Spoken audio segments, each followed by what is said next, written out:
Hi guys, best regards from Ingolstadt. I have heard that you entered the Kamel GT Championship this year in the good old GTO car, so I wish you best of luck and a lot of success.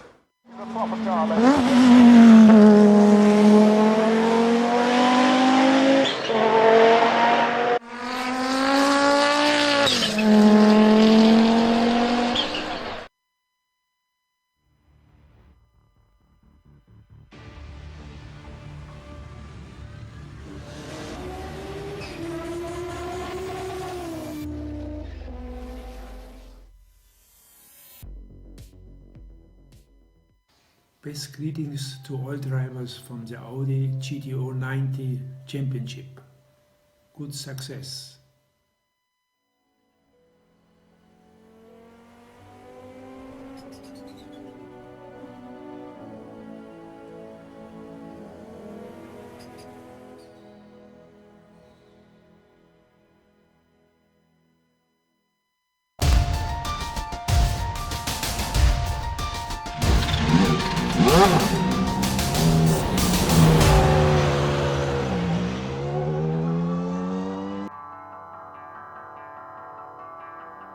A wild battle for the lead in the prototypes last week gave us a third new winner this season. Andra's raw speed is enough to make even seasoned veterans like Gerber sit up and take notice. Without a doubt, if Andra continues to attend, Fabian might have reason to sweat a little bit. We'll see whether today causes him more worry as we get ready to watch round 4 of the iRacing Kamel GT series. And you'll see it all live here on the Global SimRacing channel. Hi, I'm Joe Peak, and with me in the booth is Adam Lindgren. Behind the scenes is our director, Sean Crackers Ambrose, and he's using cameras provided by Dougie Beard. Twin Ring Motegi's road course is among the lesser used circuits here on iRacing. So in case our audience isn't familiar, why don't we head down to our track guide to learn a little bit more about it.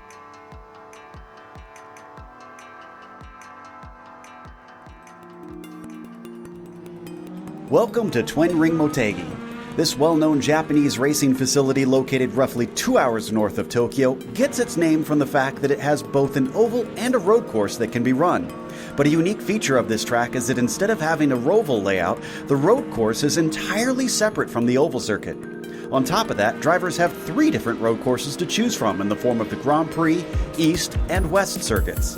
While not totally devoid of elevation change, the track is relatively flat. What distinguishes the place the most is the combination of plenty of long straights heading into heavy braking zones. This means that passing opportunities abound. With it being built in 1996, it has most of the qualities you'd expect from a modern road course, including flat curbs, a fair amount of runoff, and multiple pit complexes.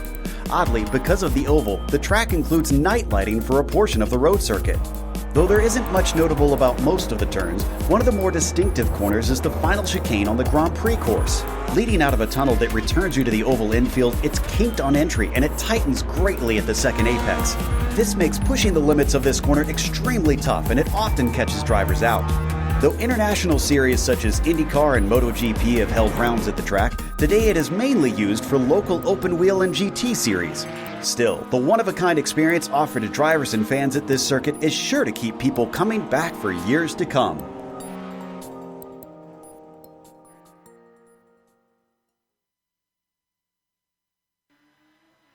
You can see a little bit about Motegi. The road course, as we mentioned, not as often used, Adam, and unfortunately not as well loved either, but it tends to put on at least some good racing. It definitely does, Joe. It's one of the most unique circuits in iRacing. The Twin Ring Motegi Road Course is a winding 4.8 kilometer or 2.98 mile 14-turn beast of a course, featuring the highest percentage of turns past 90 degrees on the iRacing surface. This 2-lane track features so many late and multi-apex turns, every driver will be hard-pressed to keep their tires underneath them today. Add to that the multi-class chaos of Kamel and their first endurance format of the season, and things are going to be very difficult for the drivers out there. The Audis will struggle everywhere, as so many of these corners are long and sweeping, threatening to push the Audi off track if you carry too much speed through the center. The Nissans will struggle as well, as many of the sweepers and medium speed corners, and with this new for this season ride height limitations in the back preventing drivers from raising the rear more to get the wing in the air, the Nissan drivers will be lacking the downforce they are used to at this size of track. Passing here will be almost impossible, and you have to do it by making the driver ahead of you make a mistake or get held up in traffic, as the corners are too narrow to set up for most of them. Usually we use endurance as a simple moniker for a longer race, but this week I think it's an apt description of what these drivers will be facing, Joe. Now, that 60-minute race is going to provide some challenges, that's for sure. Now, let's look at the challenge of the points battle as well. We've got the prototype points here, and Fabian Gerber, despite only one win out of the first 3 rounds, has been very consistent. So he's got 14 points over Nick Mukanos already. Antti Lepisto trying to chase back up there, wasn't as quick recently, and still has some things to do. Tobias Gerber up to 4th now, just 2 points ahead of Martin Krajcik. Tobias not having too bad of a season, trying to run the consistency, but has certainly been suffering some bad luck of his own. Now, GTOs are quite a bit closer, Adam. It's been kind of a 2-horse race. Yeah, it has. With no show from Dennis Neidhart this season, Philip Lake and Jamie Hall are leading the championship point in their dirty torque machines, with Philip Lake 5 points over Jamie Hall. Rob Olenek is 30 points back, even though he's been fairly consistent this season, with Ryan Lang 33 points back and Zuko Lascala 34 points back. Zuko not having the greatest season himself. But those two dirty torque boys are almost a full race clear on points right now, so they have a lot to play with. Now, we talked about the 60-minute race, and just in case we have viewers who are new, why don't we go through our race details. This is round 4 out of a 13-race season. Things are a little bit different this season compared to usual, since typically they run 12. It's an open setup, and we heard Adam talking a little bit about that. That does affect the drivers and how they run, their speed as well. They have no fast repair, so if they get damaged, even though they do have a pit stop, they have to sit and wait for the pit crew to try and bang away at the car if they want to get any of that speed back. Now, they also have an incident limit. 25 will get you disqualified. Before you hit that, you'll get a drive-through penalty at 17. Hopefully, we won't see too many people suffer from that here today, although there are a few places where you can go a little bit wide, unfortunately, and accrue those 1Xs. Now, right now, qualifying is underway, but it's a bit of a long lap around here, and we're only just getting the Nissans getting their first times in. Tobias Gerber, the other Gerber, is up at the top right now. Fabian still looking for his first lap, and I think he's got a little bit to go before he gets a time in. Actually, no, looks like his first lap did not count. So the number 2 has got to keep it clean here on the second one. Ben Lafter, is our provisional pole sitter down in the GTOs. Yeah, now he just got beat out by Phil Lake, who just crossed the line. Now, in the Audis especially, this is one of those tracks where they've extended qualifying to 8 minutes on this track, because at 5 minutes, the Audis literally could not complete the 2 laps in time in order to get their second lap in. And even with 8 minutes, you're still hard-pressed to get out there and put a time in. Lucas Fort will be the next one to cross the line. Another newer driver in this series. Remember, this is an official series, so if you want to race this one, you can sign up and do so. But I highly recommend putting in some practice, because these are some of the toughest cars to figure out on the service. Not as tough as you would expect for Syandra, at least, as he came in and took a victory at his first try here on the broadcast. And in fact, he's going to put it up on pole ahead of Nick Mukanos. Nick still looking for a victory in this series after a long wait. Simo Raba coming down to the line. Let's see what his first time is going to give him.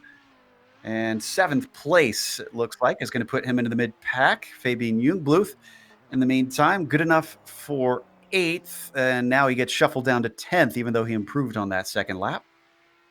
You know, Fabian Gerber crosses the line, only good enough for 4th position, so he's going to line up behind Mukanos, and that's his second lap, so that's the best he can do. Bronislav Robanek crossing the line with does improve his time, so he's going to be good enough for 16th. We have a lot of cars here today, Joe. 33 in total on track right now. And one of those coming to the line for the second time is Phil Lake, still sitting on the pole. Rob Olenek hasn't been able to go quicker on the first time around. What does he have for the second one? Not faster, unfortunately. Jamie Hall, who's been up against Lake for much of this season, takes the pole away on his first timed lap, and he's just going to barely have enough time to take a second one around. Wow, things switching around here in the GTOs.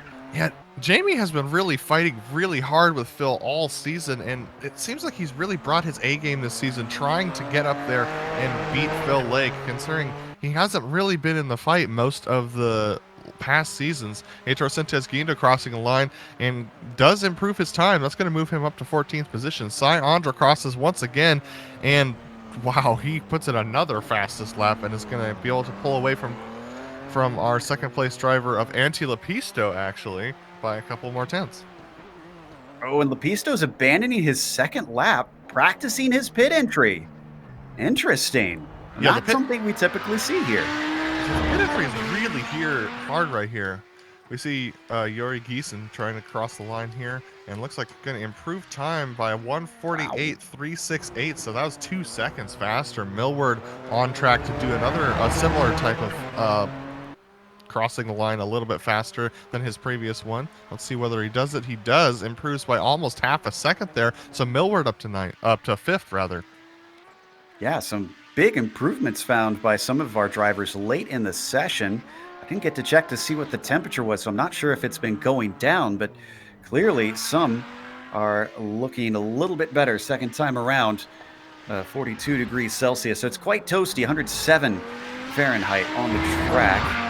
So we are watching Hall come around for that second time. He's already got the pole, and I'm not sure there's many who can challenge him. He goes even quicker now by a couple tenths, so extends that over Phil Lake.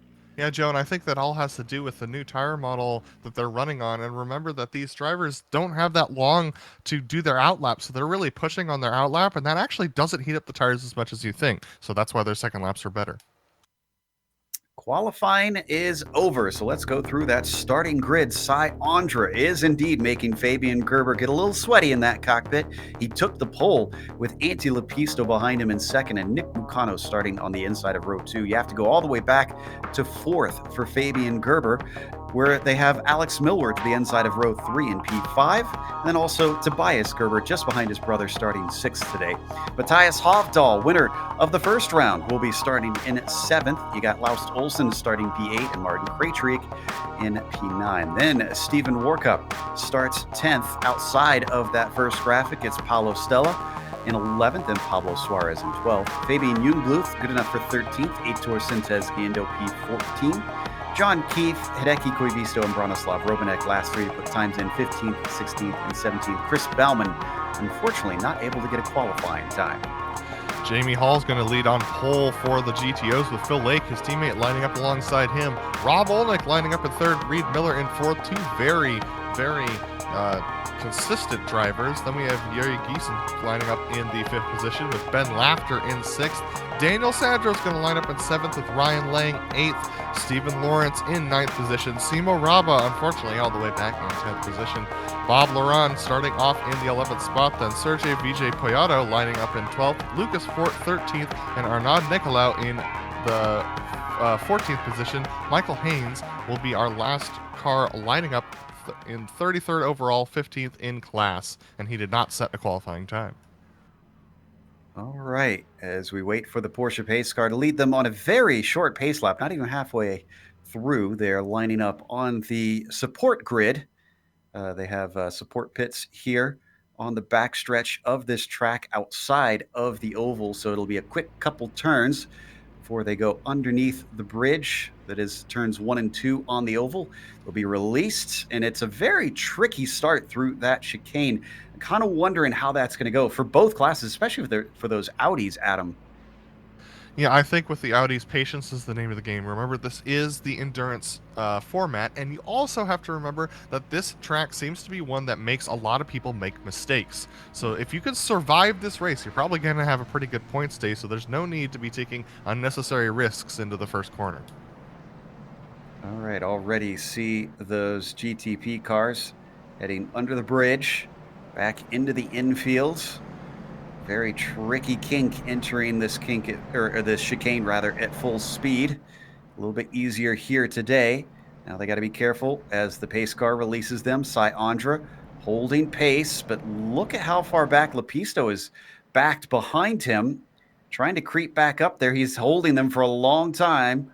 Cy Andra waiting. Now he accelerates away. Green flag waves. It's a good jump over Lepisto. Fabian Gerber gets up into third past Mucanos around the outside as they all break down into turns 1 and 2. So far, so good. As everybody looks clean, let's go back to the GTOs. GTOs actually had to start behind the final chicane, so that actually has already made them mostly single file in the GTOs, but Jamie Hall able to hold the position over Phil Lake even though they had the long stretch on the straightaway. Rob Olnick's lined up behind him with Reed Miller and Yuri Giesen lined up in the 5th position. Looks like everybody dealing with these cold tires quite well, as I haven't seen any lockups yet into these heavy braking zones. But not many overtakes as well. Things already settling in for this endurance format. As you watch the prototypes now into the outfield section. Cy Andre, your leader. Lepisto, second. Gerber up to third at the start. Mucanos falls back to fourth, and Millward rounds out your top 5. Now, the GTPs are going to be hard-pressed to try and find ways to pass each other, so anytime you see them go side by side, that's a big risk from those drivers because of how narrow and how winding this track is. It's really hard to stick it side by side on this course. It's just so challenging. Ooh, wow, I think that was Ben Lafter getting held up, and we have a spin! Antti Lepisto's around. Lepisto's bad season continues. He'll go straight to the back. In fact, he's got to hurry because here comes the GTOs. Oh, and the GTO leader just got turned around. Lake and Hall come together, but Hall powers out of it, and he keeps the lead. Incredible. It's just the powerful four-wheel drive of Jamie Hall in that machine, in that Audi, just powering out of it. But now they have to deal with Antti Lepisto, who's tucked in on the inside of Phil Lake. This is going to give an opportunity to Rob Olnick, but Phil closes the door. Antti Lepisto looking a little slow out of the corner, so unfortunately Phil has to brake a little bit. But now that's going to separate Jamie and Phil, and Jamie might end up better because of it. Yeah, that's certainly causing a breakaway there for Hall as they come down into turn 1. Looks like, oh, will he be held up a little bit though? No, he outbrakes himself down into the first corner. Another mistake. Lake is not able to capitalize, holds behind. So the order stays the same. Hall, Lake, Olenick, your podium. Now remember last week, Phil Lake was able to run away with it at our last course, and Phil Lake is really trying hard to catch up to Jamie Hall at this point in the race. Looks like Paulo Stella had a spin. He's now back going again, but we've had a lot of action here at the front, and it looks like Jamie Hall just has a little bit too much front brake bias. We have GTP spun! Phil Lakes hits him. Unfortunately, as Paulo Stella could not recover and get back on course safely. And Olenick is now being challenged by Laughter. You can see them side by side on screen down in the S's, but it looks like Olenick's going to hold on to it. That caused a big checkup for him. Reed Miller went off course as well. We've got a replay of the incident. Now, this started with Stella actually getting punted off. We're not going to see that. We're going to come to the contact. Ooh, a little bit of a glancing blow there. Yeah, I'll keep my eyes on Phil Lake and see how he's doing on straight line speed, but another car's gotten in with them as well. It's Bronislav Robanek. Aitor Sintes-Guindo's gone around in the front of the GTP field as well, so he's going to end up in the back of these guys. So the GTO's just having to dodge these moving chicanes. It is frantic right now as the 28 still trying to get by our leaders here in the GTO class. They come down to the chicane. This is going to hold up Lake with the poor acceleration that the GTPs get off of slow corners. You can see the green car of Jamie Hall continuing to pull ahead on this hazy day we have out here. I just took a look at Phil's car. Appears to be no damage on that right front, so I think it might have been a little bit of ghost contact, which is a good thing for him. We're driving through a little bit of smoke here as Bronislav's going to make the inside pass on Jamie Hall into the braking zone. This will hold up Jamie significantly as he can't turn to the apex, and Bronislav actually backs out of it, and that's going to be worse for Jamie and Phil because that means Bronislav's going to be stuck between them during this entire encounter. It is a sticky day out there, 91% humidity, and that does affect the power of these vehicles in iRacing. Still Robanek just causing all kinds of ire from Jamie Hall right now as he keeps taking the apex away on the corners. Now these corners he should be much quicker. Is he going to hold behind, or is he finally going to get this done? No, he's still holding back there. I mean, at some point, he's either got to make the move or back out of this entirely because he's getting in the way of the battle in the other class, and these guys don't have to move over for him considering he's still on the same lap as them. He's going to look to the inside again. Come on. Let's get this done with. See if we can get the GTO cars fighting amongst each other, and they almost come together. Robinek trying to pull ahead. Now he's able to get through as Lake is a little slow. Did he miss his shift? Hall missed his shift. Lake to the inside, looking for the lead, and the GTOs with Olenek looking on side by side under the oval, back into the infield. Will Lake have enough of an advantage down into the chicane? They almost come together. It's tricky through here, looking for the over-under. Hall trying to get the advantage. He has the inside, but he doesn't have the overlap. And look at the defense. Late move there from Phil Lake, trying to cover him off. And as he does so, that's going to make life hard for the number 10. Yeah, and they've got Rob Olnick up in behind him, too. You saw him get a little bit squirrely on the grass off the corner. Looks like Lake's going to move over to the left side of the road and block once again. And Jamie Hall, he was just held up by Robinek, and that's what started this battle. Jamie going to try and do the over-under one more time. He's going to get to the rear corner, but decides to back out of it because he knows Phil's got to try and get to that apex. Lake's not looking a gift horse in the mouth. He saw an opportunity, and now he's going to take it. Say, come down into turn 5 one more time. Look at the top 3 nose to tail here in the GTO class, and we still have 53 minutes left to go. Okay, a little bit of breathing room here, but Olnick is now pressuring Jamie Hall as Jamie's not done yet. But we're going to take a look at P3 in the GTPs because that's Alex Millward trying to make it by Nick Bacanos. I think he just pulled it off. He did indeed. He got by. Gerber's up to second. We missed that. Mukanos down to 4th. Nick having a bad day here. He's already lost 3rd place, and now he's under threat here in the replay from Millward. Millward to the inside and just makes it look easy. Something's telling me that Nick has a little bit too much front wing on, well, front, I guess, dive planes on that thing. The whole entire machine's a wing, but we have a battle for the lead once again in the GTOs as Jamie Hall's making a move on Phil Lake, same place where Phil Lake made the move on him. I'm not sure whether Jamie's going to be able to hold it, though. He is not, as Phil gets a much better launch. Wow, they both get sideways coming through the corner. They are fighting tooth and nail. This is the beginning of a 60-minute race. Jamie gets a good exit. Phil extremely wide. That's going to make Rob Olenek have an opportunity on Phil Lake for second. Lake hanging it out, and it cost him with that wheel spin. Olenek now trying to demote him yet another position. He's got the inside, but can he get the launch off the corner? What are the tires going to be like for Phil Lake as well? He keeps his momentum well. He'll have the inside down into turn 3. He's fully ahead, and I think Olenek's going to give that one up. He's going to have to because there's no apex to switch over on him. Oh, he slipped up with a little bit of touch in the grass coming off the corner. Cost him time, but he keeps Miller behind him.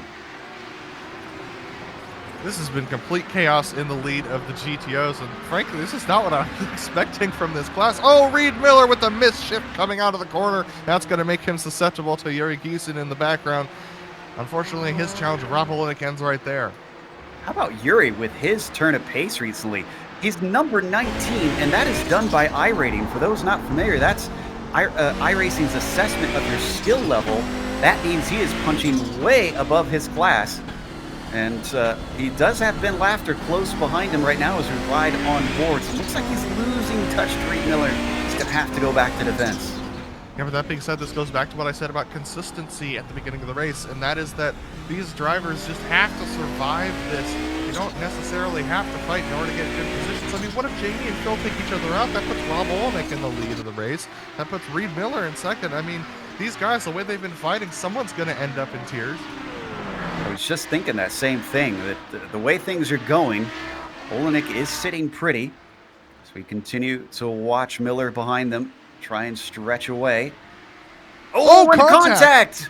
Giesen gets hit. That is Ben Laughter that caught him. I was way too deep into the corner. And unfortunately turning his rival around. And that promotes him up to 5th place. Things have calmed down up in the prototypes, hence why we're still watching down here. But looks like we might have a little bit of a fight as Mukano's still losing for 4th. I wonder if he's got damage. I don't think this is a setup issue. Yeah, something is definitely wrong with Nick because of how he was so fast in qualifying, and here he is. They can't put down raw lap times. That doesn't make any sense. I think I'm right there with you, Joe. I think he's got damage. Hovdal not able to close down the front stretch. They've got a bit of a gap back to Tobias Gerber in 6, so they are free to fight if they need. Looks like as we ride on board, quite a bit of understeer for the number 9 car. Only 10 minutes into this thing. That makes me wonder for someone like Mukanos, how early is he able, as a more wheel spin there for Hovdal, how early is Mukanos able to come in to get that damage repaired if he wants to take an early pit?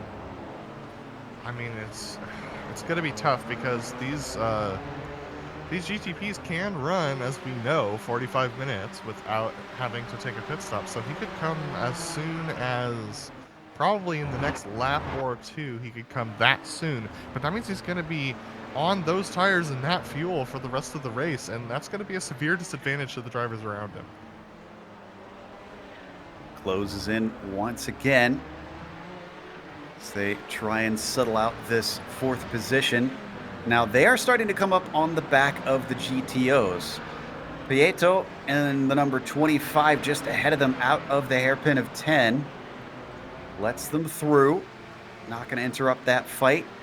But then they come up to Michael Haynes, and they're going to approach very quickly. Look at how much this is going to hold up Mukanos into the corner. In fact, he's got to pick his way through carefully here in one of the more technical sections. Swings by just in time. And now they have Arnaud Nicolau that they're trying to get by. And this hopefully should be done on the straight for Nick, but Matthias has fallen back because of trying to go around the outside of Michael Haynes.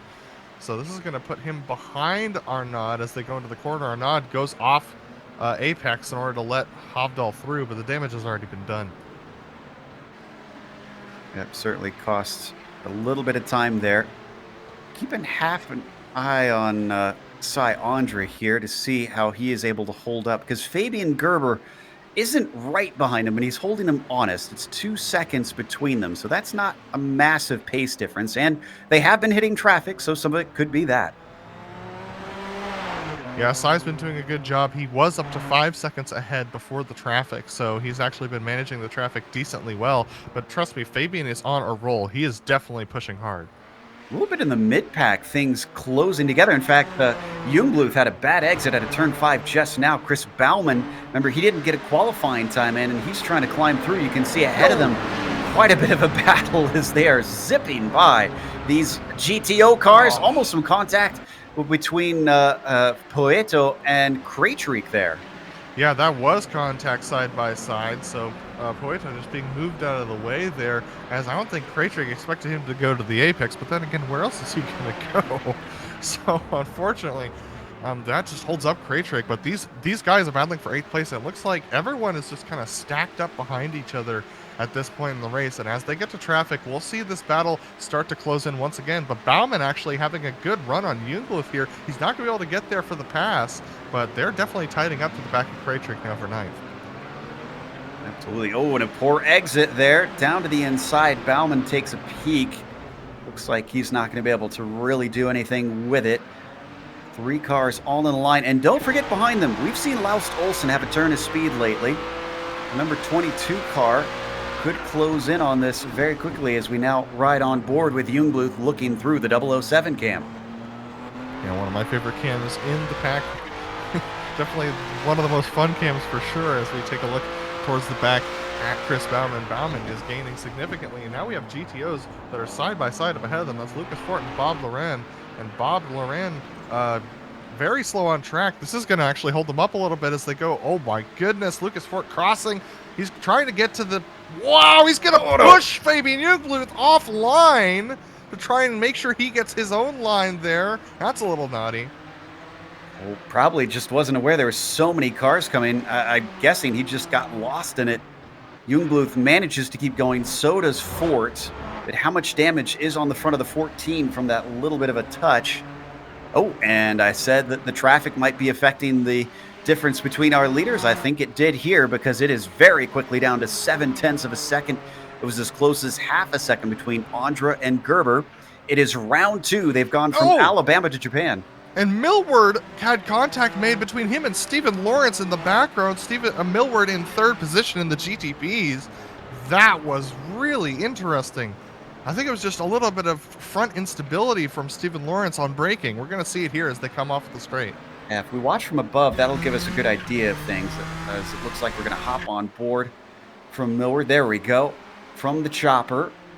He's looking to the inside. He shows his nose well, so nothing really wrong I see from Millward. Yeah, I'm with you. I think maybe just braking got a little shaky there. And Millward, and frankly, like, he might have been just thinking, I need to turn in at some point, man, but when a car's there, you just gotta keep going straight. I've actually been pushed off track like that in multiple occasions, and there's nothing you can really do but just keep going straight if the guy doesn't turn in. As up at the lead of the GTOs, things also quite interesting. Jamie Hall only 0.3 of a second ahead of Phil Lake, and they've been at this gap for a number of laps now. I've been watching it. They come down into turn 11, one of the popular passing zones. Lake not quite close enough to try and capitalize. Still very much threatening, and considering the amount of mistakes and the amount of traffic we've already seen, an opportunity can very quickly come his way. And there you can see the gearing and the RPM there on Phil Lake's machine as he's trying to catch up. It's awesome to see that. Oh, looks like Jamie Hall might have had a little bit of a misshift where he's letting Phil Lake through. Nope, Jamie's still defending on the inside, but that was a very interesting moment from Jamie Hall, and he's going to be able to retain the lead there, but Phil's going to try and do the over-under here. And I think Hall was too wily for that. He parked it on the apex. Was not letting him through. Incredibly, Olenek didn't seem to catch up a lot in that exchange. I would have thought that he would get right up behind them and all of that. You can see he is falling off slightly. It is still a 3-car breakaway, though. Miller is a full 5.5 seconds behind them. Yeah, so these guys have been battling like this since the beginning of the race. We saw their initial battles when we jumped away to go look at some GTP action, but Phil has been hounding Jamie since the beginning of this race and even was past him at one point. So here they are once again, still nose to tail. These guys, teammates even, sure don't look like it on track, but I love it this way. Yeah, and I think they enjoy the fights. I think this is all in good spirits here as they come down through turn 9. Ooh, very close that time. If Lake is ambitious, he could try something. Hall knows it. He covers him off to the inside. He's tried this over-under a lot, and it doesn't seem to work at any of the times. This time, can he maybe get the launch? Yes, he does. A much better run for Phil Lake. Looking for the inside, but once again denied by the number 10 car. Forced to the left side, down into the braking, downhill braking as well. One of the few places with elevation change at this track, but he makes it stick. Look at that. He's pushing really hard, and Phil Lake able to make that pass. JB Hall, nothing he could do there. He's just trying to stay in line with Phil, but Phil with a great escape there. Incredible stuff. I did not think that Lake was going to be able to execute, but clearly he is on a mission. As that was happening, the lead in the prototypes is not only closed in once again between Gerber and Andra, but Millward has now made it a 3-car fight. Yeah, and they actually split a GTO that was Yuri Giesen just a couple of corners ago. Cy Andra and Fabian Gerber going side by side for a moment, but Cy just able to hold it out. These GTOs are not playing nice with the GTPs today. They are defending their lines as hard as they can. Yeah, they've got their own battle, their own race to run. They got another one just in front of them. This is Ben Laughter, 5th in the class. He's not fighting with anybody directly right now. Let's see how well he plays with them. Oh, this is holding up Cy Andra quite a bit. Everybody squeezes together down through turn 5. I think they're going to be able to overtake through 6, and yeah, just going to have to rush through to the inside briefly. Yeah, and it's just really hard to race out there today with that high humidity. And we're getting word that it also equals high brake and tire temperature. And you can see just how well each driver is handling it. And that's part of what's causing all of this interesting action on track. Going to ride on board the 3rd place car of Alex Millward. Here we see from the view of the number 6. It always amazes me how much that wing blocks the view. That's got to be so hard in close fights. It is very hard, and also we know that there's just a little bit of a, well, I guess to use video game terminology, a hitbox for these GTPs that comes straight down off of that wing, and your nose can actually go under that wing, but in iRacing, you actually end up hitting that hitbox, and so you can't race as close as you think you can in those scenarios, which makes things really difficult. Oh, Reed Miller's in the pits. Let me check. I'm not seeing damage. So I think this is scheduled, yeah. Yeah, I'm not seeing anything in the previous lap that indicates he had any sort of damage. Are he on his way? We were told to expect they would do tires, but Reed did not appear to, so that's going to be a tough one for him. Yeah, not sure if he missed the memo or if he knows something we don't. He comes back out in 8th place, and critically for him, he's in clear track. So that should make life a little bit easier. Down in 9th place, Krejcik, Jungbluth, and Baumann. All three fighting for just inside the top 10. All three in a line. Each of them have had contact with a GTO that they were trying to get by, and they're trying to catch up to Pablo Suarez in 8th place up ahead of them.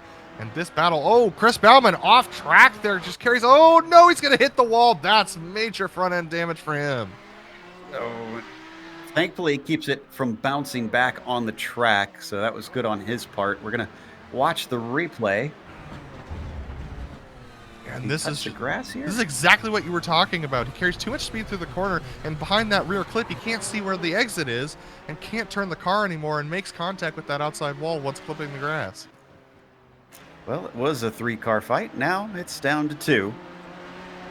So Krejcik and Jungbluth are just amongst themselves looking to sort that out. That also promoted Antti Lepisto back up. Remember, he spun on the first lap. He's back up to 11th. Not as quick of inroads as I thought he would be able to make. Whoa, that's close stuff. Jungbluth almost getting off track there, so unfortunately he's able to recover. But wow, this is a lot more racy than I was expecting today from these guys, with what they were talking about going into this race on how hard the track is to handle, and also these horribly adverse track conditions. Yeah, I was just about to say, I think the heat and the humidity is not helping things. It's a very slippery day. There you can see still 39 Celsius. It's gone down to about 103 Fahrenheit, and a fair bit of wind, 16 kilometers per hour out there.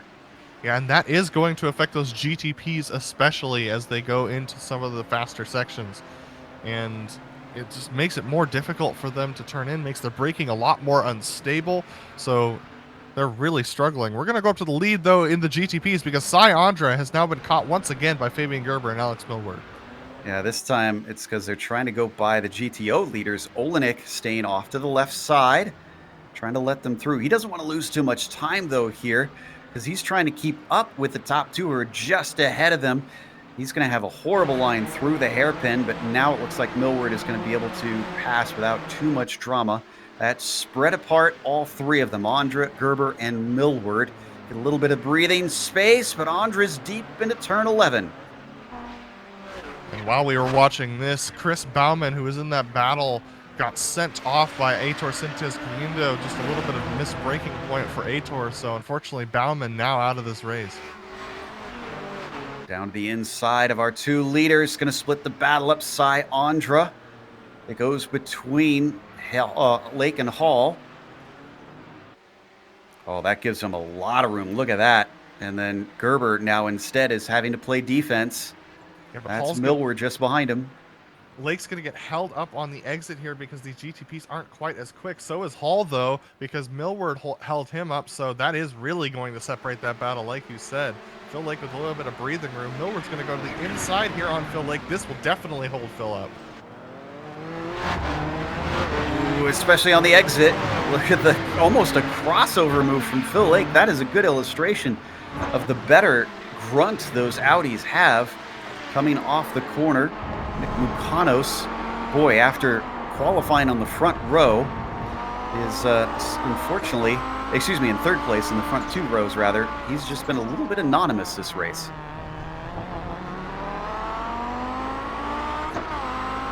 Credit to him, though. We thought he had some damage, and he's still in fourth and is not under attack from Hovdal right now.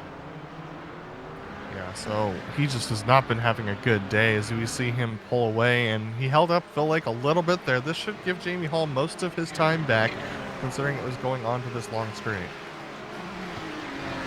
All right, Joe, we're closing in on 30 minutes to go. We're at 35 at the moment. And pit stops should be coming soon for each of these classes. Most of the drivers will want to split this in half. Some of them will go as long as the fuel will bear. But with the track temperatures and the humidity today, I'd expect some of them to want tires sooner than that. Yeah, I guess it kind of begs the question, which is worth more, the lightness of the car or the fresh tires out there trying to get you that little bit better grip? Kind of uncharted territory, because I believe this is the first time they've had an Enduro with the new tires, isn't it? I think so, yes. And Antti Lepisto answers our question. He's our first driver into pit lane from the GTPs on pace. So Antti Lepisto in from 11th position. He's going to come in for fuel and probably tires. We'll find out shortly. I remember Lepisto is a little bit out of position, so I wonder if this is a strategic call to get him some clear air. He does take tires. We have it on good authority that tires take about 14 seconds. So if you're able to go long on fuel, then you could theoretically save time by not taking tires. But I don't know. It might be negligible at the end of the day. So back out and rolling. Lepisto returns in 14th place with almost nobody around him. Just some GTO cars to overtake there you see in the distance. The leaders, ever since they got spread apart by having to overtake the leaders and the GTOs, Cy Andra has 0.8 of a second still over Fabian Gerber. Millward a whole 1.2 seconds back of these two now. So it has ebbed and flowed here up at the top. I think these tires are really starting to fall off for these GTPs. We're seeing them really struggle. Their best laps in race are mid 139s, and right now they're doing 140.3s. We're going to have a lap comparison between these guys, and Gerber has been catching Andra, but it's not going to matter much if you can't make the pass, and so Andra might just be managing his stuff here. That's something we know Andra knows how to do from our experience watching him race in the Autobahn series as well over in the majors from time to time. And Martin Krajcik is in as well. He was battling with Antti Lepisto a little bit ahead of him prior to this pit stop, so it'll be interesting to see where he comes out. I'll keep my eye on that. Yeah, Lepisto with a 15-second stop, just for reference. So Krajcik, who is past 14, 15, 16, a longer stop. Where's Lepisto? He's by. Lepisto's gone. Yeah, the extra 2 seconds in the box meant about 3 seconds on pit lane, and Lepisto is long gone. That is good news for the number one machine. As just to add insult to injury, Martin gets caught up behind the GTOs. And Andra is under threat once more. Gerber has run him down and has it within 0.3 of a second. Do they have any traffic coming up? No. It is a free and clear track for a while. Simo Raba will be the next one. I don't think they're going to catch him for at least another lap. Yeah, Cy doing exactly what he needs to do. He's being slow enough that he's being caught, but fast enough that Gerber can't get by him. And that's exactly how you want to lead a race, especially one where the tire wear is going to be as high as it is today. We're going to jump on board with Fabian Gerber. Now, all of that being said, we are at 2:41 virtual standard time, and PM virtual standard time, I should say. And the track temperature continues to decrease. It's down to 38 degrees Celsius, 100 Fahrenheit. So that's actually going to make their second run a little bit easier as this track temperature continues to decrease. Riding on board here with Fabian Gerber. And Jamie Hall's in the pits from second place. And he did take tires. Let's see, Reed Miller behind him. Ooh, 3-second difference between Hall and Miller on their pit stops. I do believe that's because Miller did not take tires on his stop, so it'll be interesting to see what the difference is on lap time between Hall and Miller once they have a couple more laps going. Hideki Koivisto comes into the pits as well in the GTPs. And he does take tires as well, so most of these drivers, at least in the GTPs, are taking tires. There you see Hideki and Hideki's on his way now, 14 seconds. So good stop for him. I stand corrected, actually. Hideki did not take tires, so that's an interesting development for sure.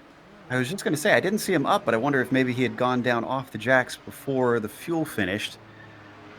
Oh, Phil Lake just got massively held up by Chris Bauman up ahead of him exiting the corner. So he's going to lose about half a second to a second right now just on that exchange. So if he comes into the pits next time, it'll be interesting to see whether Jamie jumps him in pit lane.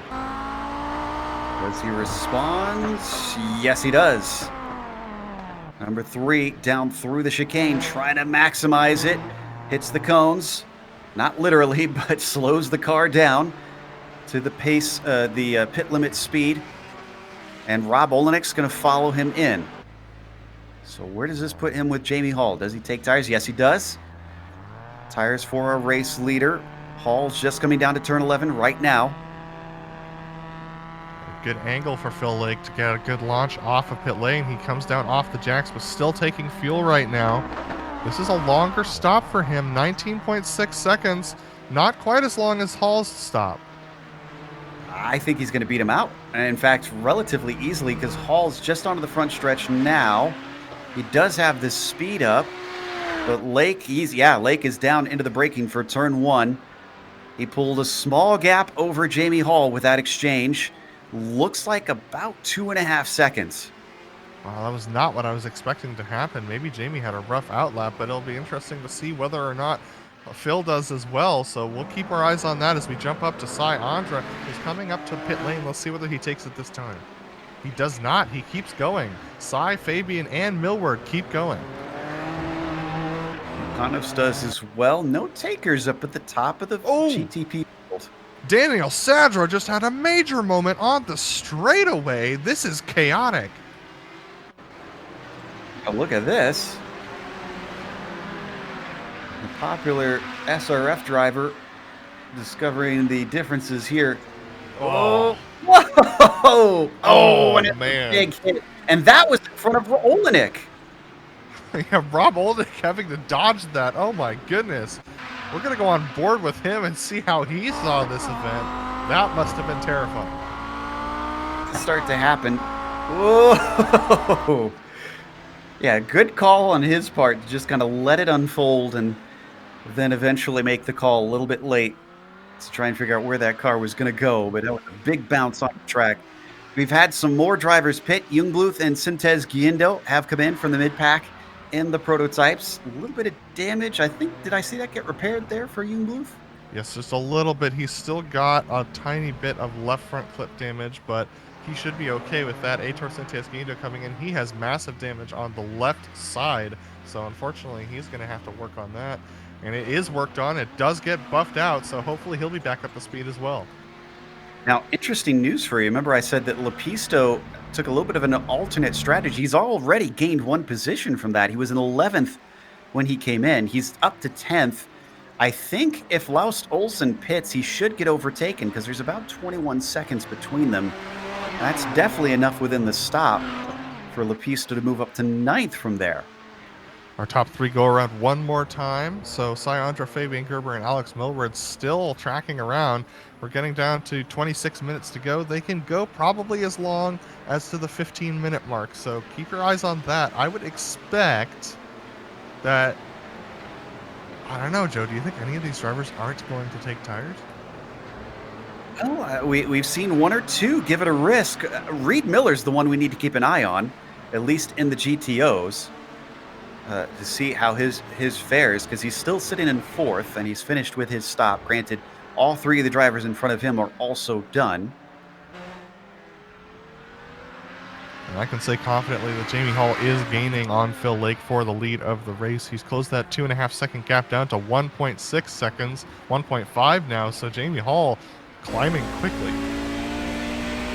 We ride on board with our 2nd place driver in the GTOs. Now, in a normal race, they'd be 5 minutes from the end. This would be go time. Still 25 left to go, and a number of drivers who have yet to come in and stop for at least the necessary fuel, possibly tires. Imagine the mental adjustment this takes. those extra 20 minutes. It doesn't sound like a lot on paper, but I'm sure they're feeling it in the car. Now, we've seen Phil do this before. Phil will let Jamie get up to him and then start battling him hard. He's saving his tires right now as, I believe, no, Syandra, Fabian, and Millward go around one more time. Yeah, that was Robanek ahead of them that just went in, so that was a lapped car. Made my heart jump for a second there. Yeah, it would have been interesting if only one of the three, and it was the leader, came coming in. Seeing that variety, it'd certainly catch your attention. Yeah, this isn't a draft track, so we are not expecting Andra to be getting worse fuel mileage than the guys behind him. I'd say these top 8 who have yet to pit, it looks like they're going to the end of the fuel tank. So at least it seems to be the strategy that they've employed. At this point, they're definitely committed to that unless they think that their pace will be significantly better on tires or in the clean air. That being said, if you don't have a crew chief doing the math for you, it's really hard to find a pocket of clean air like they can on an F1 pit wall. But Millward has taken advantage of Ryan Lang holding up Fabian Gerber, and Millward now right on the back of Fabian in that white and blue machine. Certainly threatening. I thought it would be the other way around, that Fabian would be once again fighting with Syandra for the victory. And he has somewhat, but ever since things have cleared up a little bit, he's started to fall off. And now Millward is on the charge. He rides in that silver car, chasing the white and blue number 2 of Fabian Gerber down into turn 11. Who's going to come in? If any of them? No, none of the 3 as they start to approach the lapped car of Reed Miller. Yeah, they're going all the way for sure. They are going to run the tank dry and then pit, which means that you are going to lose time if you take tires on that stop. So this will definitely be interesting. Now, the first driver to pit and is on track right now is Antti Lepisto. He did not take tires, and he had a 14.9 second stop. And he is 55 seconds behind the leader, so that is pit road delta time, even for the slowest car on pit road for the GTPs, is about 40 seconds. So they would still come out ahead of Antti Lepisto by about 10 seconds once you count in and out time in pit lane.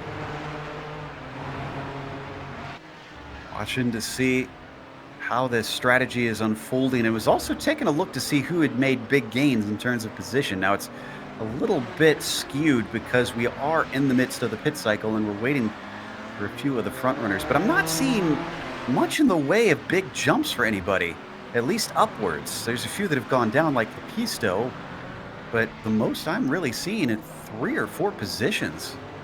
Yeah, and that's because most of the drivers did not take a risk on pit strategy. They didn't take fuel only. They didn't fill it just to the end of the race. So I think most of these drivers that we have pitted so far are the ones who are playing it safe, and the drivers who have yet to pit will be the ones who will take the big risks. Meanwhile, we got something going on between Krejcik and Jungbluth. Looks like Fabian may have taken this spot here. It was a good pass. Let's take a look at the replay on this. He used a little bit of a mistake from Krejcik. Out there you see he got a little wheel spin off of turn 2, is forced to go around the outside, but uses Martin holding it too shallow to his advantage, and Jungbluth gets it done. Nice. That is an artistic pass if I've ever seen one. That one takes some guts and some car control in order to hold it down there. Indeed. So that'll gift him 1 up. Now down to 20 minutes left to go. The final third of this race. Can he run away from Martin Krejcik, 2 veterans of this series? Incredibly, in all the action that's happened, we've only had 2 retirements. Nicolo and Stella have both left the race. Stella very early, sadly, but 31 drivers still out there running. Yep, and that's actually pretty encouraging, considering the last time we went here, we saw so many cars off track, so many cars in the wall, a lot of contact between the classes. These drivers definitely taking this endurance race seriously. watching those leaders because we only have about, we estimate, 5 more minutes of fuel. So they should be wanting to come in soon. And this is a very stop-start track. A lot of long acceleration zones followed by braking zones. So I wonder if this is going to be a thirsty one. All right, so they went around one more time. My best estimate is that they can go around this time and one more lap before they have to come back in. Now, that being said, I haven't driven the GTP much, but based upon my best estimate, that's how long they have to go around. This is actually a pretty throttle-heavy track for them. What's fascinating is the difference between this and the GTOs is car goes off in front of our leader. Oh, that's Sergei Verge-Poyato, and he is parked on track right now. It's like he's able to get it moving there in the background. But as I was saying, while we were watching that, we're split about half and half on strategy for the GTPs. The GTOs, very few of them have elected to go long. Ryan Lang's still out there yet to pit. Lucas Fort, still waiting on him. And Bob Loran. And I think Michael Haynes just took his stop. So he was one that was still waiting to finish up. But otherwise, the majority of the GTOs decided to split it just about halfway. Man, Alex Milburn and Jamie Hall just had a really unpleasant interaction between the two of them as Alex got held up by Jamie, then Jamie got held up by Alex. Let's stay here, but it's just evidence of the fact that multi-class can sometimes just really catch you out and make you really rough. As down to the inside, Millward having to dive deep once again, getting a little bit hazy with the cloud cover here. Oh, Fabian Gerber is in, and so is Alex Millward. That's going to leave Cy Andra out on track alone. And to deal with a little bit of traffic on top of it, he's going to have to go by Lawrence as we watch Gerber and Millward down the lane. Mukanos in as well. Hovdahl keeps going. And some clouds have come back over the track. We've seen some haze roll in as well, so that's going to affect their visibility. Oh, wow, look at this. Right tucked up under the back of Fabian. All their rear tires spinning here. He's lucky he didn't overshoot his stall. He was right on top of it. Look how much quicker it is. They took tires. Both of them did. Huh. But Millward had a 14-second stop. Mukanos with a decent one at 15 seconds, but he was too far behind to take advantage. So Millward jumps Fabian Gerber for what effectively will be second place when things come around. Now, that's if Cy Andra doesn't have a bad stop. He's still out there. Oh, no! Fabian just went around. Oh, no. Fresh tires, they're cold. Yeah, it's a powerful beast. We saw it just start to happen. Oh my goodness, fresh tires, cold track, cold tires, humidity. It's all the worst things you can have for getting fresh tires on a car. Wow. And he had to sit and wait patiently. Credit to him for not pulling back in front of people. But certainly had to take his time before he could safely rejoin. So it was a lot of time lost. Cy Andra's going around again, Joe. Wow. Huh.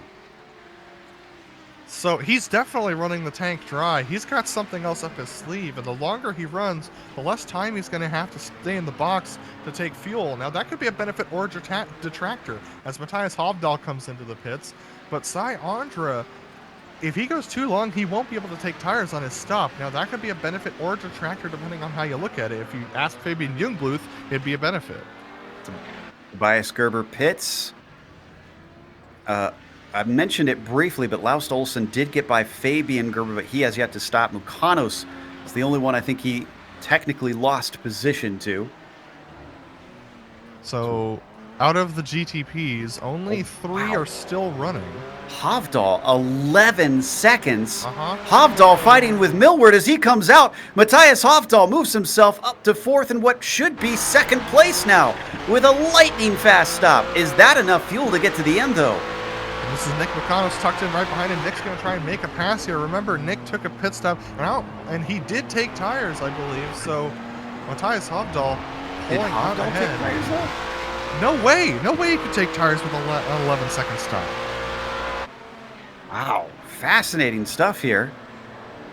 So yeah, he it's, never went up on Jags. huh? Can the number 9 hold off Nick Mukanos? His tires should just about be getting up to temperature now. As we hop on board. And Syandra's into the pit lane now. I think the only other driver yet to take a stop is Stephen Warkup. He should be following him in. He's worked his way up to second. Right on board here. Looking up ahead, this is Nick Mukanos looking at Hovdahl. Syantra in his stall now.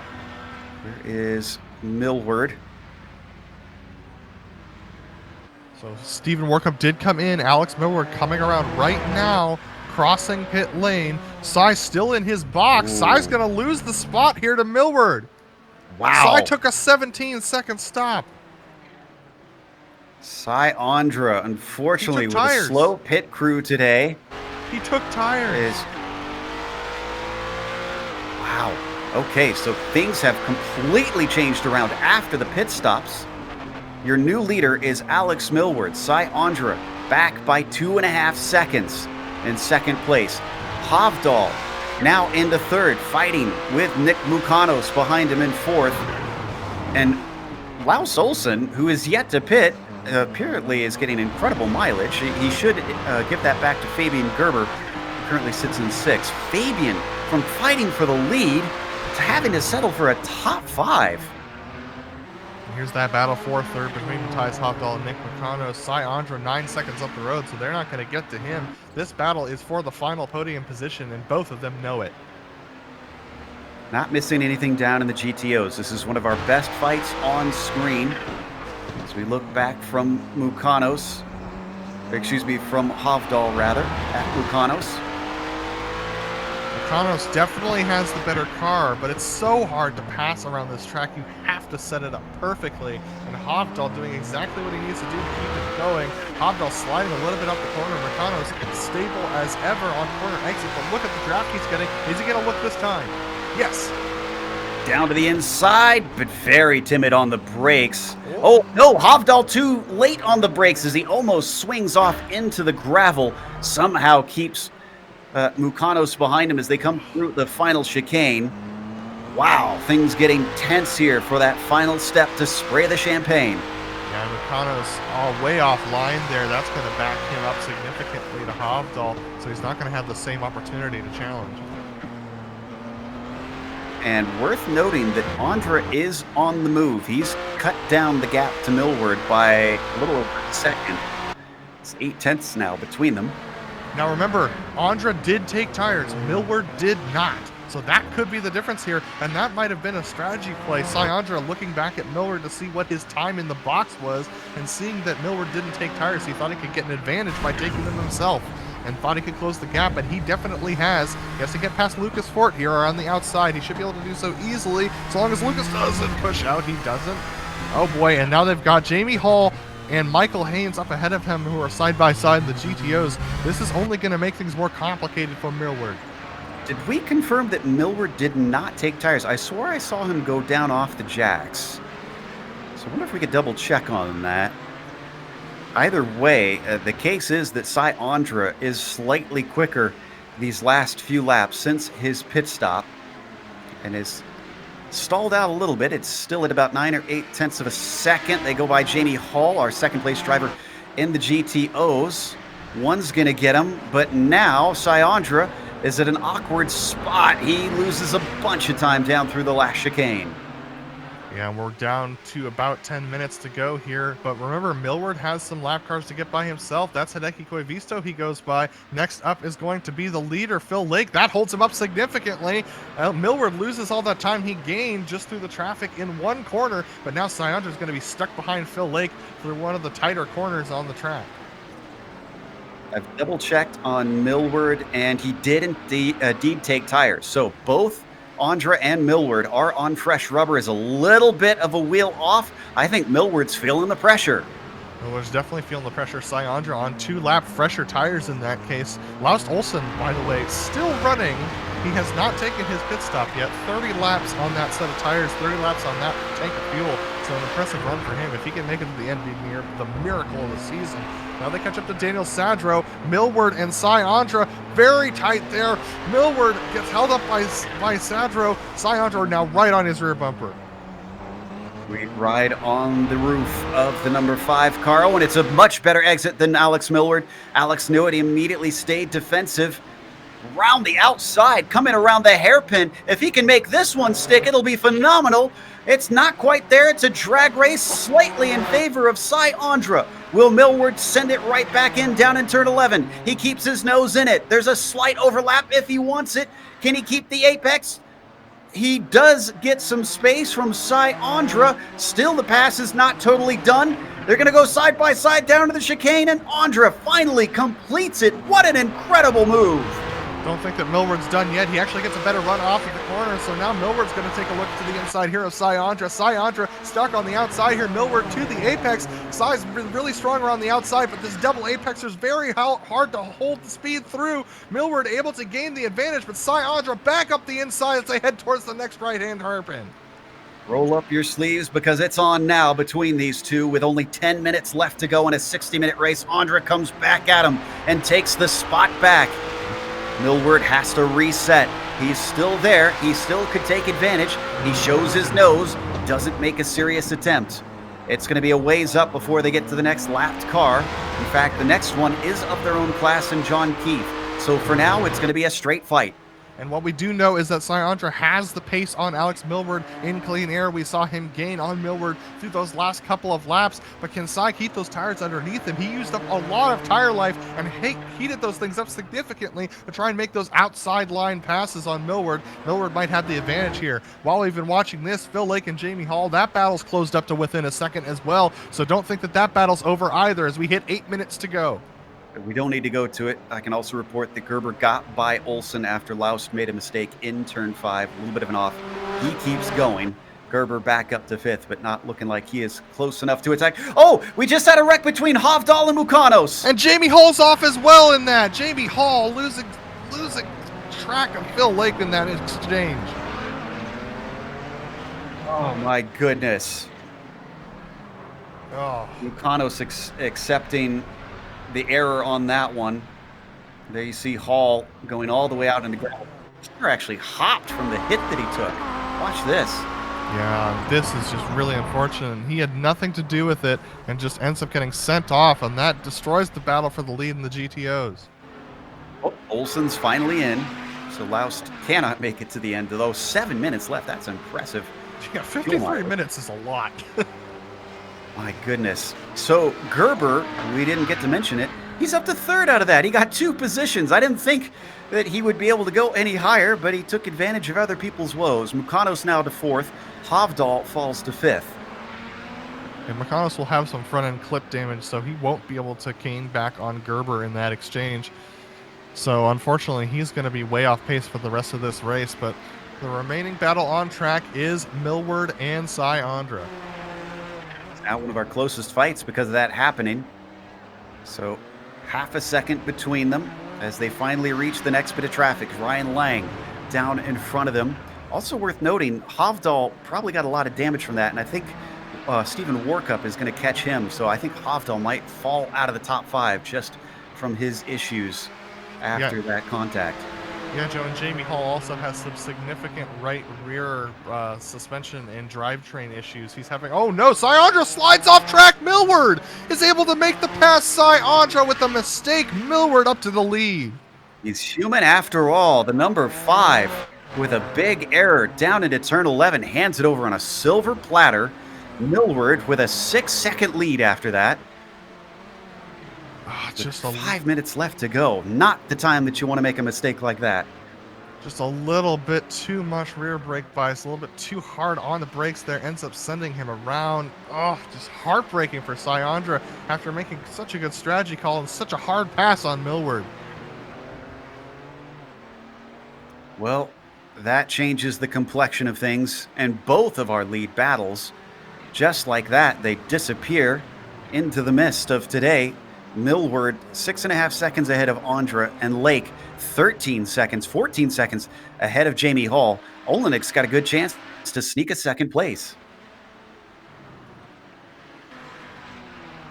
Yeah, Phil Lake doing a good job just being consistent, and he's had the luck today. He hasn't had the luck a lot in races, and we still have 5 minutes to go, so knock on wood for Phil. But Jamie Hall, the one catching the bad luck today, ending up sending him off. He was within a second of Phil Lake when that incident happened.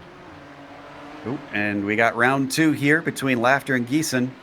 This is for 5th place in the GTOs. Remember, there was contact between them. The roles have been reversed, though. It is now Laughter who is ahead of Yuri. Yeah, so Geeson is going to be hard-pressed to fight Laughter there, and he's not going to be feeling... There's not going to be much love lost between these two guys. They're going to... I think we'll see whether or not Geeson holds a grudge, but he's struggling a little bit on corner exit compared to Laughter. So as they come down to the final 4 minutes of this race, just shy of 2 minutes, about 1:45 for these GTOs that they lap, while the GTPs are about 1:38 around here on the quickest one. Cy Andra, in fact, just set the fastest lap of the race. You talk about a fire lit under somebody. I think Cy wants to get back within range and see if he can still take this win. Yeah, but he's got to make what? He's got to make about 3 seconds a lap on Alex Millward. Millward's not that slow. So unfortunately, even though Cy's the fastest car on track, that mistake has put him out of reach. Yeah, and though Millward will probably get up to some of the lap traffic by the end of the race, I don't think that he is close enough that it's going to affect him that soon. Andra is down to 5.5 seconds. He is coming, but it's too little, too late from our estimations. A couple of other updates on other battles. Fabian Gerber and Nick McConos is actually fairly tight for the 3rd place between those two. Fabian being held up a little bit by traffic and can't seem to get the car rotated through the center of the corner, so he's struggling a little bit. We have another battle between Tobias Gerber and Matthias Hovdahl, but I think that's because of Hovdahl's damage, unfortunately. We're taking a look at the battle between Gerber and McConos right now. I think we're going to be 2 to go this time by, as Millward's actually just coming past the pit straight. And watch the battle for P3. Gerber may have snuck through after Mukanos got into a little bit of a tussle, but Nick seems to have recovered his pace well. And he usually doesn't have the legs up on Fabian, so this might be a new territory for him.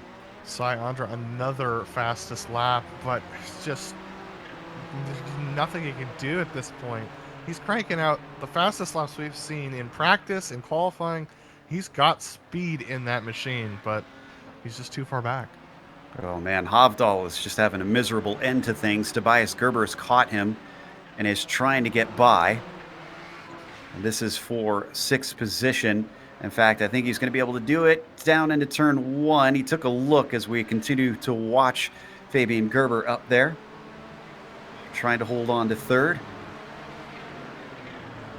In fact, let's head back to Tobias Gerber now. Yep, he's going to get to the inside. And I think this is going to be a slam dunk over Hovdahl, who's limping around the track. A little bit of a squeeze on the exit, and Hovdahl has little answer. Yeah, it's frustrating when you're behind a guy who has a lot of damage at the end of a race. Oh no, Tobias Gerber goes deep into the corner. This might give an opportunity back to Hovdahl even with his damage, but no, Hovdahl just can't get that thing turned. Too much damage. Down to a minute to go. Hopefully the drivers have estimated the fuel right. They don't often have these endurance races. Once or twice a season at most is when they tend to run them. The gap between Andra and Millward is down to 4.4 seconds. White flag is out with less than 50 seconds to go on the clock. Andra has got to be kicking himself. And this is our leader in the GTOs as well. Yeah, Phil just being very consistent out there, just trying to stay out of trouble. Jamie was too, but Jamie just caught in the wrong situation. So unfortunately, looks like Phil is going to be able to run away once again with another win here, as long as he can just keep it on track for 2 more laps, because he's still got to go around Well, one more lap this time. He'll hit the white flag as they come into the stadium section this time. Yeah, Lake looking for win number 3 out of 4 rounds. What a season, as long as he can hold on to this. The battle for third is definitely not over. Fabian Gerber still has Nick Mukanos threatening. So we'll have to watch that down to the end and see who will claim the final spot on the podium. Nick just getting a little bit of tires in the grass, ends up not being able to get the power down out of the corner. That loses him about half a second to Fabian Gerber. If Nick could minimize these little moments, he might be able to get to the rear bumper, but passing Fabian's another thing altogether. Alex Millward came in, not necessarily a favorite, but I wouldn't call him a dark horse either. I think he's still surprised a few people here today. Keeping it clean, keeping it straight. And the number 6, as he comes through the last chicane of our 60-minute enduro here at Motegi, is going to win here in Japan. A great run for him. Very good consistency. Able to fight off Cy Andre, even though Cy made that pass. Great race for him. Alex Millward with a fantastic win. And the battle for third, close. Oh, and there's a car that's going off on our GTPs, narrowly avoided by both of them. And Gerber is going to get third. Mukanos settles for fourth, rather. Gave them both a scare. Phil Lake, he's a little bit more calm. The number 3, a 13-second gap over Jamie Hall. Olenek was not able to close it back down. Hall will have to settle for second place yet again. This is becoming quite the rivalry this season between these two teammates. Let's hope it doesn't turn into another Prost Senna or Rosberg-Hamilton situation. Out of the final turn, Phil Lake gonna take the win with a little bit of a flick of style off the corner. Victory here at Motegi. Very consistent drive from him. Great finish. And he's able to close it in home. Fantastic work. Jamie Hall, just unfortunate for him. He's gonna come home in second place today. Rob Olnick's out of fuel. I was just gonna say, he looks very slow. Reed Miller's gonna steal third. Reed Miller. There's no way he can get back to the start-finish line. It's uphill, Joe. Oh, no. He's going to... So, he can only do fourth because Laughter was behind the leaders. So it's what a miracle. A bit of a pitiful finish here for Rob Olenek. Oh, he's running it on the starter, Joe.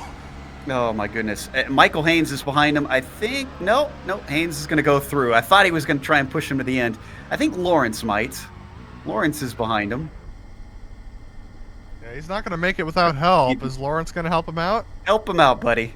Oh, no, he's going by. No, Lawrence, no. Back up. Let him... Help him out. Oh, no love. No love from the 32, as he's not going to see the finish line. Olenek literally feet from the finish. Let's take a quick break. We're going to come back with the official results as well as driver interviews. If you stick around on screen, you see all the upcoming races here on GSRC.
welcome back to Twin Ring Motegi, where we just watched round 4 of the Kamel GT series.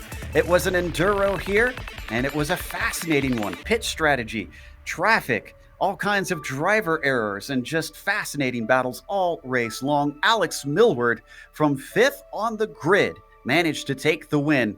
Cy Andra, who was charging back at the very end after his own mistake, only could get it within 2.5 seconds and wound up in 2nd place. Fabian Gerber did climb up to 3rd, but it could have been a little bit more. He's a little upset at himself, it sounds like, in the chat, making mistakes and winding up at the bottom step of the podium. Nick Mukanos behind him finishes in 4th with Stephen Warkup in P5. One of our biggest climbers here today, actually, going up 5 spots from 10th. Tobias Gerber manages a 6th with Matthias Hovdal. The damage at the end, I'm sure he's not very happy about that contact he had with Mukanos. He settles for 7th with Fabian Jungbluth in P8. Antti Lapisto started on the front row, only in 9th. It was a miserable day for him. Martin Krejcik rounds out your top 10. You've got Laust Olsen with a very alternate strategy compared to everybody else, and unfortunately it didn't work out. He went backwards. He was 11th. Aitor Sintes Guinda was 12th. Suarez was 13th. And then you get into our lap down cars. Koivisto 14th, Bauman 15th, Bronislav Robanek 16th, and John Keith in P17. Phil Lake takes the win over Jamie Hall by a significant margin after Jamie Hall had some contact with some battling GTPs. Reed Miller is going to come home in the 3rd position. After Rob Olenek ends up running out of fuel on the final lap, he will come home in 4th, though, because Ben Laughter was an extra lap down from him in the 5th spot. Yuri Giesen comes home in 6th after a hard-fought battle with Ryan Lang and making that pass, and Ryan Lang coming home in 7th position. 8th is going to go to Stephen Lawrence, who had a fairly quiet day out there, with Simo Raba in 9th position. Lucas Fort had a scary moment on the final lap coming to the line as he almost ran into our 3rd place battle in the GTPs, but he comes home in the 10th positions. Daniel Sadler comes home in 11th after his major off that we saw. Michael Haynes in 12th, Bob Loran in 13th, and Sergey Verge Poyado comes home in the 14th position, and Arnaud Nicolo and Paulo Stella did not finish. Got our winner ready to talk to us. And Alex, congratulations. Before we get to the racing on track, let's go to pit lane. A very quick stop for you, 14 seconds. Was that just the randomness of the pit stops, or did you do anything special there? Hi, Joe. Cheers. Yeah, completely random. I hadn't even practiced pit stopping, and can't remember the last time I raced here, so I didn't even know there was a chicane getting in. I followed Fabian. Oh, no. Nick told me to take tyres with the fuel, so I just took the tyres as well. It all worked out in the end. Now let's talk about the racing on track. Seems like it's a case of patience is a virtue, because you were hovering around those leaders all race long, but it was things sort of out of your control that seemed to give you the win. Yeah, I mean, usually Nick, Fabian, Cy, unreal pace last week. I've never raced Cy before. He seems really fast. I was just happy to sit back. I don't feel too healthy today. I don't know, something's going on, but I thought, let's just sit behind Nick. They'll get away from me, but different story. We noticed it was extremely humid out there, and in fact, getting a little bit hazy at times. Was that a bit of an adjustment, seeing the weather change so drastically today? So that actually, I couldn't see anything. I'm sat there in my Rift, and I was squinting. I had no idea what was happening. I thought it was fogging up, like I was getting too hot. Yeah, no, it happened to us too. We could see on our cameras that there was significant weather shifts throughout the 60-minute race. So I'm using that you kind of question your sanity there for a second. Still, congratulations. Anybody you want to thank before we let you go? Yeah, definitely. Just a dirty talk lot. You guys, as usual, week in, week out, and for the 79 stuff as well. And thanks, Nick, for the setups and all the advice. Was our winner, Alex Millward, ready to talk to us here today. And up next, I believe Adam has caught up with our winner in the GTOs, Phil Lake. Yeah, Phil, you and Jamie Hall putting on quite a show out there. It looked like Jamie might have had you on pace, but that pit stop ended up being the difference between the win and not. Talk to me about your day today. Yeah, it was a pretty tough race. The set kind of took a little while to get going. It took maybe 5 to 6 laps before you were really kind of at your full pace.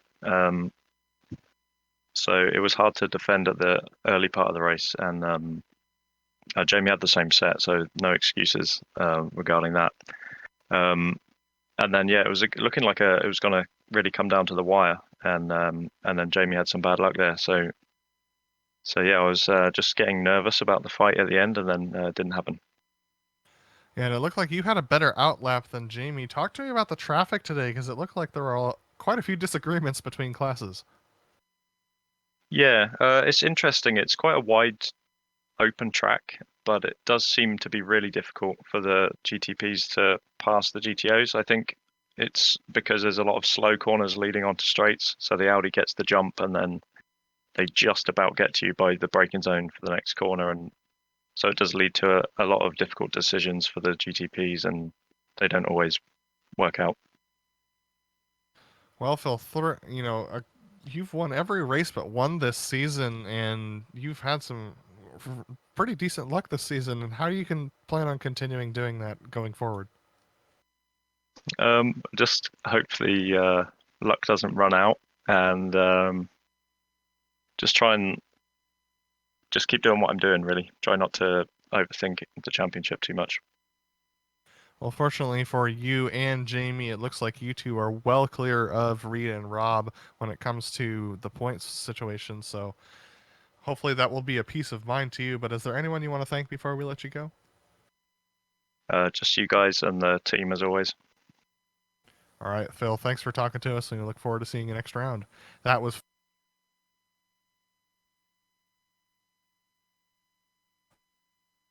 Yes, indeed. Fabian having a pretty standard stop, but I don't know if I would call it a standard race. It was round 2 between yourself and Sai Andra, and it certainly looked like you guys were having quite a time out there, but maybe not as intense as it was last week. No, not really, but it was looking like it could be. There were times I was really on him, and maybe I thought I could at least pressure him, but overtaking is nearly impossible. So it was all down to strategy. That's why I tried an undercut, but I totally messed that up. Unfortunate to see that is the case. Do you enjoy these enduro races? Do you like having a little bit longer and the pit stops in, or are you more of a fan of the sprint format? Oh, I like both, but the long ones I would prefer to have a better track, not one that's not really like fun to drive, for me at least. And I didn't feel really well after the pit stop because I stopped too early, so I lost the position to Alex, and then because I was so annoyed, I forgot to readjust the braking balance, so I just spun off the next corner, and that was I really had a long time to find the rhythm again. Sometimes easy to get rattled in those situations. Speaking of getting rattled, traffic next week at Phillip Island, from our experience, tends to be a little bit hectic. What are you thinking about going over to Australia next week? I really like Phillip Island. I think it's one of the better tracks in iRacing. I I had a crash with an Audi last time there, so I try to not repeat that. It's gonna be difficult, but the speed difference is bigger with the cars, and not all these slow corners like we have here, where you can hardly keep up with the Audi going out of the turn. So I expect it to be better actually than here. Interesting. So something we'll have to take note of. That was Fabian Gerber, our third place finisher. Thanks for talking to us, and hopefully we'll get to talk to you again. Thank you. Thank you very much. See you next week. That was third place, Fabian Gerber here in the GTPs. And Adam's caught up with Sai Andra, the man who led much of this race. You wish we weren't talking to us, but talk to me about that last stint when you were catching up to Alex and making the pass. It was honestly just such a rookie mistake. I'm still kicking myself over. I'm watching the replay right now, and basically what happened was when I downshifted to the second, I didn't blip the throttle enough, and it hopped the rear wheels. I already run a lot of rear bias on the brakes, just as a part of my driving style, and just that little mistake just hopped the rears and got the back end out. And once these back ends on these cars go, all the weight over those over the rear axle just causes it to swing. It's kind of like a 911 with the pendulum effect, but especially with these cars with all the aero they have and all the aero they don't have at low speed, it was inevitable once I hopped it. But even considering that moment that you had the raw pace on everyone today. You put in the fastest laps of the race right there at the end. And talk to me about your battle with Alex, where you were side by side for a good half a lap. That seemed like a very intense moment. That kind of like I've had that similar thing happen in practice, and that kind of influenced my strategy for this whole race. That's kind of what made me take the tires at the pit stop, even though I knew I'd be behind Alex, or possibly even Fabian coming out of the pits. I knew I'd have the pace differential to catch them and pass them again. But if I made a mistake on old tires, assuming I didn't take tires, if I got behind them for any reason, I wouldn't have the pace difference to pass them, even if I did get alongside them. It's simply really that hard to pass at this track. You either need to rely on them making a mistake or getting really lucky in traffic. So I decided just to not play it safe. It took the risky strategy, but gave me that option of being able to pass people at the end of the race if I needed to. But unfortunately, that's kind of what caused me to spin in the first place. So kind of kicking myself right now. Well, Si, not the finish you were hoping for, but still, a second place is a great one. And is there anyone you want to thank before we let you go tonight?